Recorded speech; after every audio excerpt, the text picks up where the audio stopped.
Hello दोस्तों, आपका Arun मोनोफिंग YouTube channel में स्वागत है। आज हम क्लास 9th का चैप्टर नंबर फर्स्ट का लेक्चर नंबर 7 लेकर आ गए हैं, नंबर सिस्टम चैप्टर का। आई होप कि आप हमारे सारे लेक्चर देख चुके हों, क्योंकि आपको ये लेक्चर तभी समझ में आएगा अगर आप हमारे सारे पिछले लेक्चर देखे होंगे, क्योंकि यहाँ हम रेशनल नंबर के कॉन्सेप्ट का यूज करेंगे और रेशनल नंबर से ही हम इरेशनल नंबर के बारे में आपको बता पाएंगे। तो आपने हमारा अगर फर्स्ट लेक्चर देखा होगा तो हमने बताया था कि एक नंबर लाइन होती है। नंबर लाइन में 0, 1, 2, 3 सो ऑन इनफाइनाइट और -1, -2 ऐसे भी पॉइंट होते हैं इस नंबर लाइन पे। और यहाँ रेशनल नंबर जैसे P/Q टाइप के भी एलिमेंट होते हैं, जैसे 2/3 ऐसे 2/3 ऐसे मतलब 4/5 इस टाइप के भी एलिमेंट होते हैं इस नंबर लाइन में। तो हमने आपको सभी बता दिए थे क्या इंटीजर होते हैं, क्या होल नंबर होते हैं, क्या नेचुरल नंबर होते हैं, क्या रेशनल नंबर होते हैं। तो अब क्वेश्चन ये उठता है कि इस नंबर लाइन पे क्या और भी कोई नंबर बचे हुए हैं? तो हाँ, नंबर बचे हुए हैं। इस नंबर को हम क्या कहते हैं? इरेशनल नंबर कहते हैं, जो नंबर बचे हुए होते हैं। अब वो नंबर किस फॉर्म में होते हैं? लाइक √p फॉर्म में होते हैं। और आखिर इरेशनल नंबर होते क्या है? तो इरेशनल नंबर वे नंबर होते हैं जिन्हें हम रेशनल नंबर के फॉर्म में नहीं लिख सकते। मीन्स P/Q के फॉर्म में हम जिन नंबरों को नहीं लिख सकते हैं वो इरेशनल नंबर कहलाते हैं। जैसे यहाँ P&Q बिलोंग्स टू इंटीजर में है और P&Q को प्राइम नंबर होने चाहिए। आप इस बात को काफ़ी अच्छे समझ रहे होंगे कि को प्राइम नंबर क्या होते हैं, क्योंकि हमने पिछले लेक्चर में ये बातें बताई हैं। अब एग्जाम्पल हम दे रहे हैं, जैसे √5 एक इरेशनल नंबर है, क्योंकि P/Q के फॉर्म में नहीं लिख सकता हूँ, क्योंकि इसकी वैल्यू समथिंग आएगी 2 पॉइंट कुछ करके आएगी वैल्यू। तो इसे हम कभी भी P/Q के फॉर्म में नहीं लिख पाएंगे, इसलिए इरेशनल नंबर है। जैसे पाई की वैल्यू आप जानते हैं कि 3.14 के समथिंग होती है। इसे भी हम कभी, आपको पता होगा 22/7, तो एक एग्जैक्ट वैल्यू इसकी नहीं है डेसिमल फॉर्म में, इसीलिए ए इरेशनल नंबर है पाई। आप सोच रहे होंगे कि इसे हम 22/7 के रूप में लिख सकते हैं, बट ऐसा नहीं है। एग्जैक्ट वैल्यू ए नहीं होती 22/7 इसकी। अब जैसे √3, √2 ये सब इरेशनल नंबर हैं।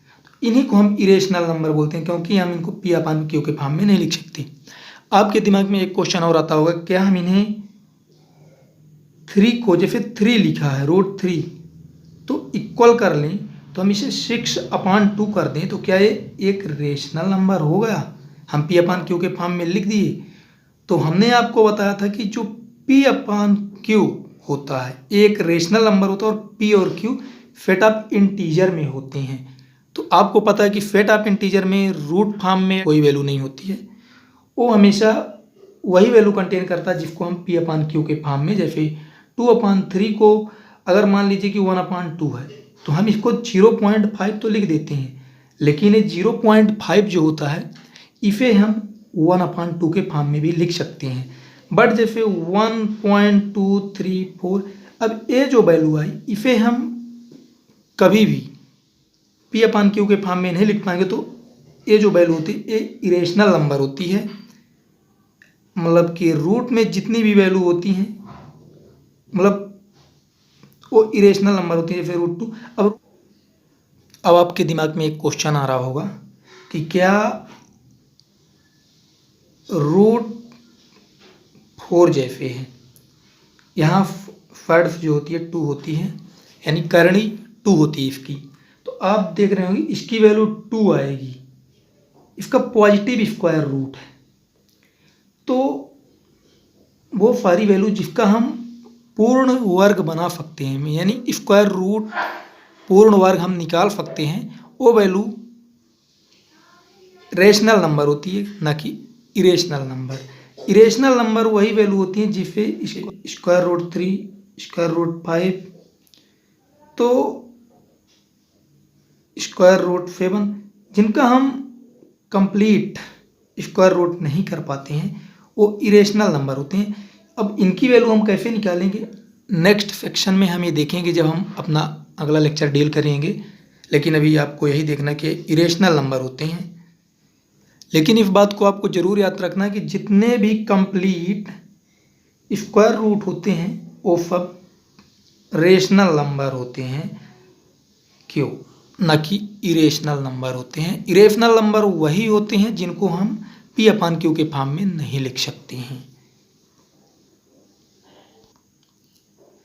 और जैसे हमने आपको यहाँ बताया था कि आपके दिमाग में आ रहा होगा कि रूट 3 को हम ऐसे भी लिख सकते हैं 6/2, तो एक तो पी अपान क्यू के फॉर्म में है, तो ये तो एक रेशनल नंबर होगा। लेकिन नहीं, क्योंकि ये स्क्वायर रूट के अंदर है।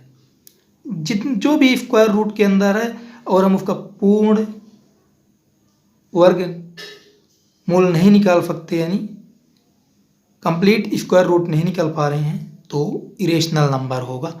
सो आई होप कि आप समझ गए होंगे। अब हम इसे प्रॉपर वे में डिफाइन करते हैं।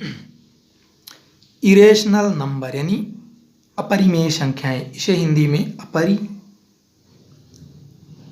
संख्याएं बोलते हैं। इरेशनल नंबर क्या होते हैं? A number S is called irrational.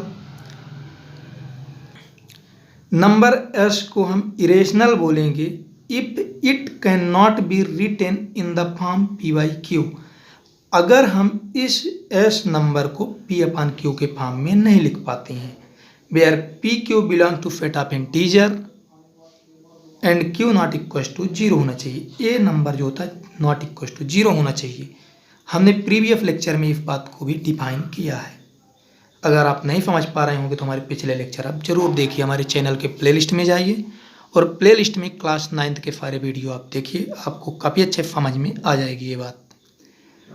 And between two irrational number infinitely irrational number present. हमने आपको रेशनल नंबर में बताई थी ये बात कि दो रेशनल नंबर के बीच में, जैसे 2/3, 4/5, इन दो रेशनल नंबर के बीच में अनंत रेशनल नंबर होते हैं। ऐसे ही सेम दो इरेशनल नंबर के बीच में इनफाइनाइट इरेशनल नंबर होते हैं। अब एग्जाम्पल क्या है इसका? √2, √3, √13, √15, पाई, ये सब इरेशनल नंबर है। बट हमने आपको बताया कि √4 इरेशनल नंबर नहीं है, क्योंकि √4 की जो वैल्यू होती है पॉजिटिव स्क्वायर रूट है, इसकी 2 होती है। बट एग्जैक्ट वैल्यू इसकी 2 नहीं, -2 भी होती है। अब -2 क्यों होती है? देखिए, जैसे यहाँ फर्स्ट इसकी 2 है, यानी करणी इसकी 2 है, तो हम 2 का ही जोड़ा बना के इसे बाहर निकालेंगे। तो -2 क्यों हो सकती है? देखिए, जैसे मान लीजिए कि हम 4 को 2 की पावर 2 लिख सकते हैं। ये बाहर आएगा तो क्या होगा? 2। अब इसी 4 को हम ऐसे भी तो लिख सकते हैं -2 का स्क्वायर। आपको पता है कि 2 अगर निगेटिव नंबर का हम मल्टीप्लिकेशन करते हैं तो एक पॉजिटिव नंबर बनता है, जैसे -1, तो ऐसे ही अगर -2 ये भी 4 के ही इक्वल है, लेकिन अगर हम इसे स्क्वायर रूट से बाहर निकालेंगे तो ये -2 होगा। इसका क्या मतलब हुआ कि √4 की वैल्यू -2 और 2 दोनों होती है, जो कि एक रेशनल नंबर होते हैं, ना कि इरेशनल नंबर। अब आपको याद रखना है remark, recall that when we use the symbol this, a square root का सिंबल है, we assume that it is a positive square root of number. ये जो नंबर होता है, ये जो नंबर हमने जैसे 4 लिया है, ये जो नंबर है, इस नंबर का ये जो सिंबल है पॉजिटिव स्क्वायर रूट आता है, ऐसा मान के चलते हैं। जैसे -4, तो अब -4 जो नंबर अगर निगेटिव है तो हम इसका स्क्वायर रूट नहीं ले सकते। हम अगर ये नंबर पॉजिटिव है तभी स्क्वायर रूट ले सकते हैं। क्यों नहीं ले सकते? अभी तो आप नहीं जानते हैं, लेकिन आप जब बड़ी क्लास में पहुंचेंगे तो इस बात को जान लेंगे। अभी आपके लिए काफ़ी हाई लेवल का हो जाएगा, इसलिए मैं यहाँ एक्सप्लेन नहीं करूँगा। एक आयोटा का फॉर्म होता है जो इसमें यूज होता है। The both 2 and -2 are square root of 4। हमने आपको यहाँ बताया है कि 4 के जो स्क्वायर रूट होते हैं 2 और -2 दोनों होते हैं, क्यों होते हैं।